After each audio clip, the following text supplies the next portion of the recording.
Okay, here is the second part of the chemical reactivity of 1,2-dithiolium 4-olate molecules, which actually belongs to the type B category of the mesoionics. And we have seen that in the first part, there were present 4 different chemical reactions of our mesoionic molecule.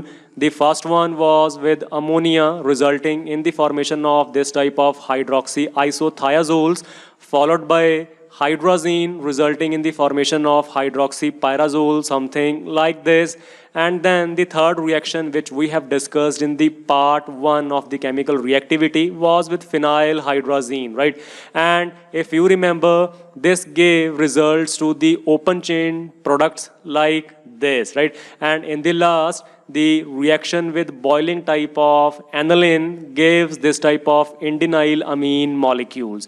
And now it's time to talk about the second part of the chemical reactivity, in which we will see 2 different chemical reactions. The first one is the desulfurization, and the second one will be a type of a thermal reaction, right?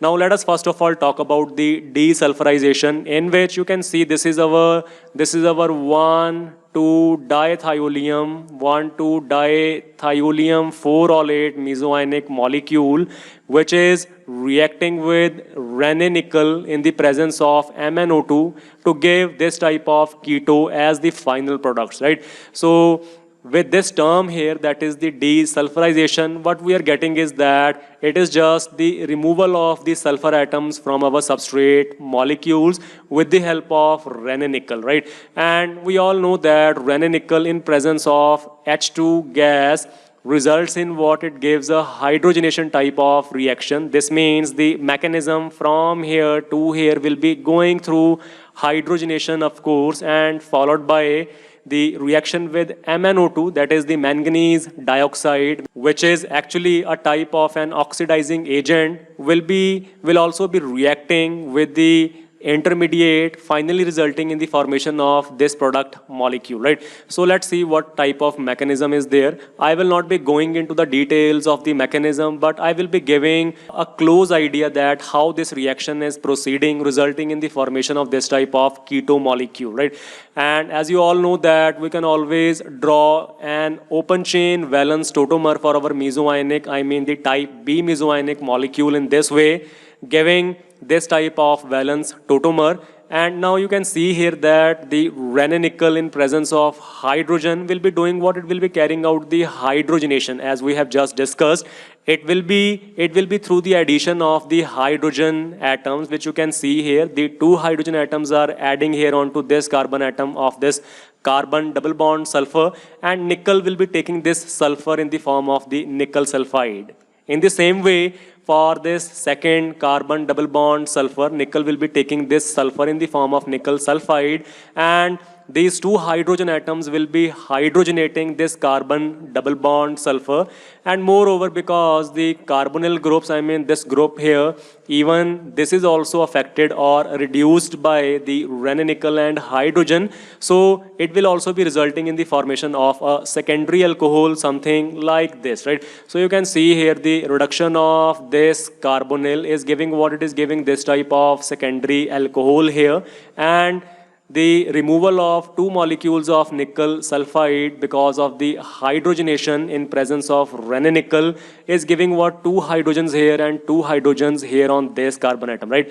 And finally, the oxidation with MnO2, which is actually a mild type of oxidizing agent, and converts the primary as well as secondary alcohols into corresponding aldehydes and ketones. So what is happening? We are having a secondary type of alcohol here. Let me write here, this is a secondary alcohol because the OH group is attached to this carbon atom here, which is further attached to 2 other carbon atoms. So it is basically a secondary alcohol, right? And upon oxidation, what will happen is that it will be resulting in the formation of this type of keto molecule, and it will be our final product in this way, right? So basically, the desulfurization is mediated by the Rann-nickel, which is leading to hydrogenation and the removal of these sulfur atoms in the form of nickel sulfide, followed by oxidation with MnO2, which is actually a mild oxidizing agent, and only oxidizes the primary and the secondary alcohols, but not the tertiary ones. So giving this type of keto molecule by the oxidation of this type of secondary alcohol, right? So this is all about the desulfurization reaction.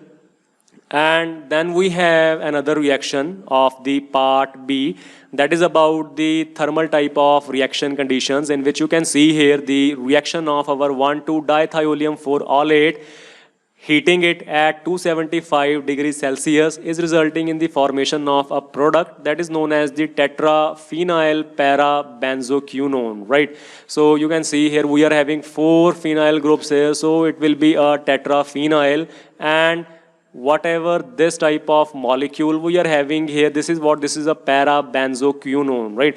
So once again, we can always draw an open chain type of valence tautomer for our mesoionic molecule in this way. And here I have tried to show the 2 molecules for this valence tautomer, which I have oriented in this way, so that I can show the effect of the high temperature on the sulfur atoms, right? So basically you will see here that the extrusion or the elimination of the sulfur atoms will take place at this high temperature, resulting in the formation of a bond in between this carbon here, I mean this carbon as well as this carbon here, which will be now bonded to each other by this double bond. In the same way, after the removal of this sulfur and this sulfur, a bond, I mean a double bond formation will take place in between this carbon and this one here, right? So that we will be having this basic skeleton of the parabenzoquinone, and as 4 different phenyl groups are attached here, obviously